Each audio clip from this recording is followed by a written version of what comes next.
Brace yourself as we untangle the high-stakes war between Taylor Swift and Scooter Braun. This gripping tale shook the music industry to its core. But one thing is for sure, Taylor exposed the music industry as being a dark, twisted place. The story started in 2005 when Taylor was only 14 years old. After getting rejected by multiple labels in Tennessee, her last resort was performing in a young artists showcase at a cafe in downtown Nashville. Luckily, music executive Scott Borchetta spotted Taylor at the show and signed her. But Scott didn't even work for a record label. Instead, he was starting his own and called it Big Machine Label Group. Taylor signed a 13-year deal that would keep her with Scott until she was 27 years old. Taylor's dad became an investor in the label, and from 2006 to 2017, she released 6 studio albums including Speak Now Red and 1989. But behind the scenes, something sinister was happening. Although Taylor became one of the most successful selling artists in music history, Big Machine owned the masters to all of her albums.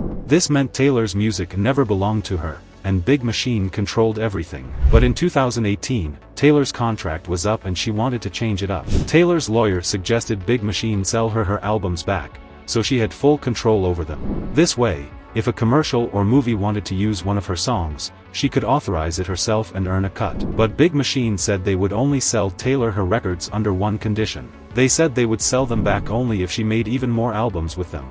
Big Machine would only hand over one album for every new album Taylor made. But to Taylor, this wasn't a fair deal. So she parted ways with Big Machine forever. But the war was just getting started. In November 2018, Taylor signed with a different label, Republic Records. She joined clients like Ariana Grande, Nick Drake, and The Weeknd under her new contract. Taylor fully owned every album she released. But while things looked up for Taylor and her new label, little did she know one of her mortal enemies was plotting something against her. Music executive Scooter Braun bought Big Machine Label Group for $330 million and became the owner of all of Taylor's music. But Scooter represented artists like Kanye West, Justin Bieber, and Ariana Grande. Surely he would take good care of Taylor's music, right? Wrong. Taylor actually hated Scooter and feared his power. She said he used his clients like Kanye to bully her and destroy her career. But Scooter didn't care because he had full ownership over Taylor's 6 albums and could do whatever he wanted with them. But after the label announced Scooter's purchase, Taylor went to Tumblr and spilled some insane drama. She said she felt betrayed because she tried to buy her records years ago, but Big Machine wouldn't budge. She was also furious that someone like Scooter would benefit from her music for years to come. But what Taylor said next shocked everyone involved. She went into detail about why she hated Scooter, and the stories were shocking. She referenced Scooter's involvement in creating revenge content against her and Kanye West's music video Famous. She also said Scooter encouraged Kim Kardashian to release an illegally recorded phone call between her and Kanye. But then Scooter used his immense power again and told Taylor she couldn't perform live anymore. In 2019, Taylor revealed, Scooter said she couldn't play any of her old songs at the 2019 American Music Awards. Scooter also said she wasn't allowed to use them in her upcoming Netflix documentary Miss Americana. But Scooter said he would let Taylor use her songs under one condition. The order was for Taylor to never re-record her songs, and she had to stop talking badly about him. Scooter was so nervous about how all the negative press about him would affect his career and tried to put an end to it by threatening Taylor. Taylor said she just wanted to perform her own music, so she had to come up with a plan to get it back. But in reality, she was being held captive. Scooter was the prison guard, and Taylor had a life sentence. The message to Taylor was very clear: either be a good little girl and shut up, or you'll be punished. Taylor took her chances and relied on one very specific detail in her old Big Machine contract. Because she was labeled as the songwriter for all of her songs, she could legally re-record and distribute them to the public again. And that's exactly what she did. But in October 2020, a few months before Taylor would re-release her first album, Scooter did something even crazier. He sold Big Machine to Shamrock Holdings, a private equity firm owned by Disney. But you won't believe how much he sold it for. Scooter sold Taylor's masters for $405 million, which made his company $265 million.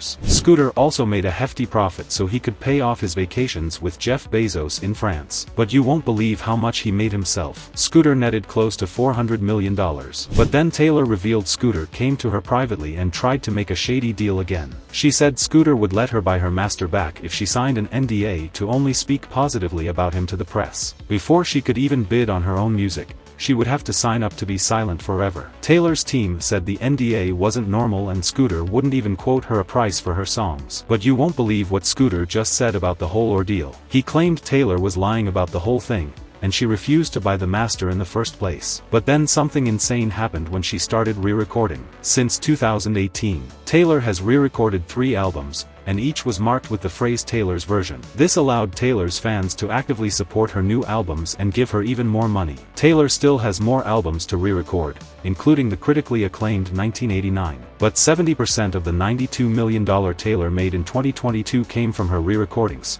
which helped her become the most successful musician of all time. The feud died down for a while, but then in 2022, Scooter reignited it by doing an exclusive interview. Scooter said he had one regret about the whole situation, and you won't believe what it was. He said he wrongly assumed that every artist at Big Machine, including Taylor, would be happy about his purchase of the company. He thought everyone would see his intent and character and want to work with him, but not Taylor. He said the situation was made even worse because he was under an insane NDA. According to Scooter, Big Machine said he couldn't tell any of the artists about his purchase until the payment went through. In the end, Scooter felt he was treated unfairly by Taylor and didn't like how it went down. But Scooter said it was a learning experience and wished everyone involved, including Taylor, well. But in 2022, Business Insider did an exclusive investigation on Taylor's feud with Scooter, and they found something no one knew about, the reporter said. Taylor disliked how Scooter handled Justin Bieber and Selena Gomez's breakup. Selena was one of Taylor's best friends,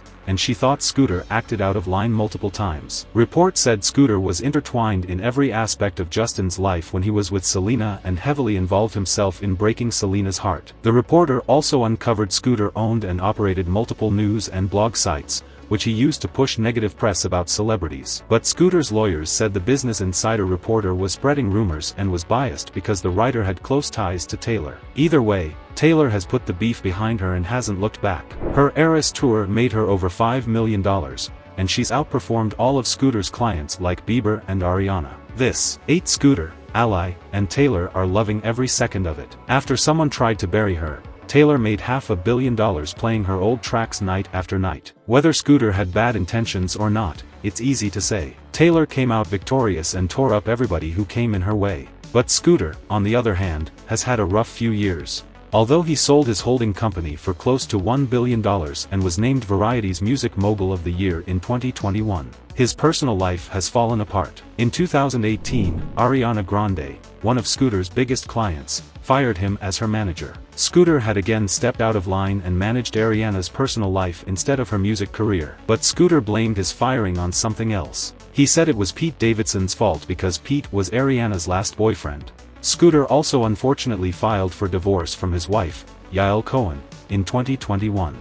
He kept his $65 million house and private jet while his ex-wife got the family's other $30 million house and $20 million in cash. Scooter still manages top clients like Justin Bieber, The Kid, Leroy, and J Balvin, but he'll never be the same after his downward spiral with Taylor and her refusal to let him control her.